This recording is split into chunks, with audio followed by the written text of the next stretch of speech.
Today is the 16th of November and it is on a Sunday. We went for worship, but unfortunately, my husband was not feeling well. He had some issues with medication and he couldn't walk properly. So he had to stay back, and then me and the kids went for our time with God.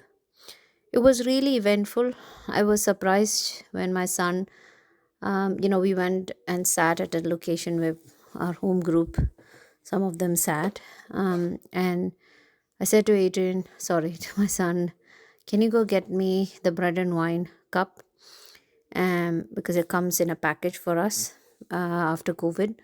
So he said, yeah, sure, mom, I'll go and get it. So he went down to the podium to get that. I was surprised because he never does that. He felt like he was engaged. He said he made a friend on a Sunday, and it was very encouraging how God answered my prayer. I wanted him to get more involved at church, and he did, and he was encouraged by God.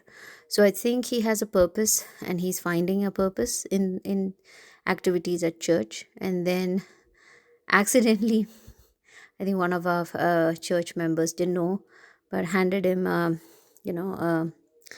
bread and wine cup, and he was telling me about it. He said, I didn't want to refuse him, mummy, but I wanted to take it because I didn't feel it was wrong. And so he did it, because in our home the rule is only after baptism he should take the bread and wine, communion.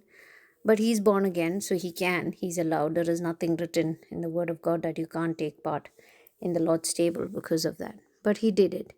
And I think that, I hope it brings him to a realization that he needs to publicly testify about Jesus and his conviction. And I think I'll never ever, after what has happened or progressed in a spiritual milestone, never again doubt or ask him the question, are you a born again?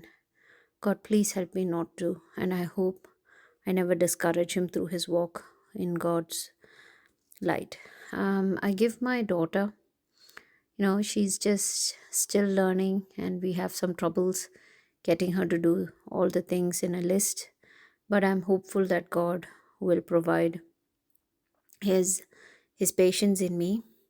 As soon as, the funny thing today, what happened was, I took them out to buy stuff, because my husband, he was really, he couldn't walk properly, and he tried to say, yeah, I'm feeling better, but he's not told me till the moment we were about to go to bed, because I saw how limping he was. Thankfully, because because he likes to take his time, and he didn't find a doctor, GP, his normal GP. I encouraged him to go and talk to an online doctor who prescribed the medication he needs, okay, for his condition. And therefore he started, but obviously it's going to take time. He will be away next Friday onwards, and it will be after a week we all see him. So I think, I hope he gets better before that.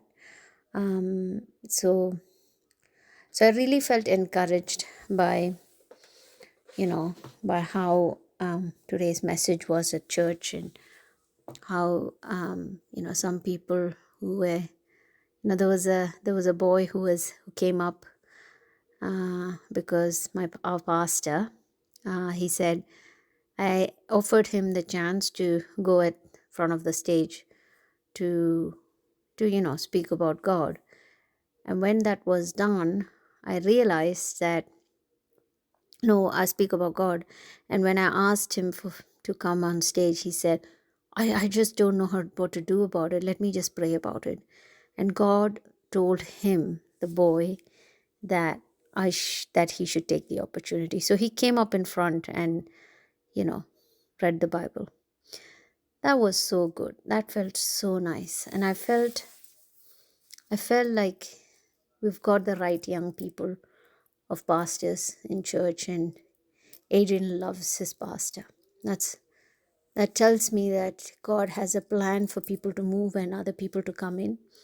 And I'm very thankful to God about that. So I just wanted to bring a praise point there where my son's connected with that, and I was so overjoyed with God. So tomorrow is going to be an interesting day.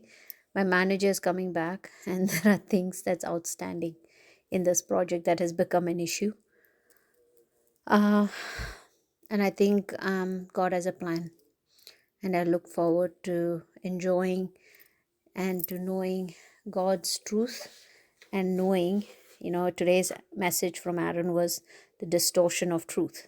Help me not to distort any of God's truth. Help me to stand firm on His word. Help me not to distort any of the truth, not only at work, but even my personal life and my testimonies. And I ask God to take me and have me in His control. That's all. Thank you. I hope you enjoy a good night's sleep. Sweet dreams. Bye.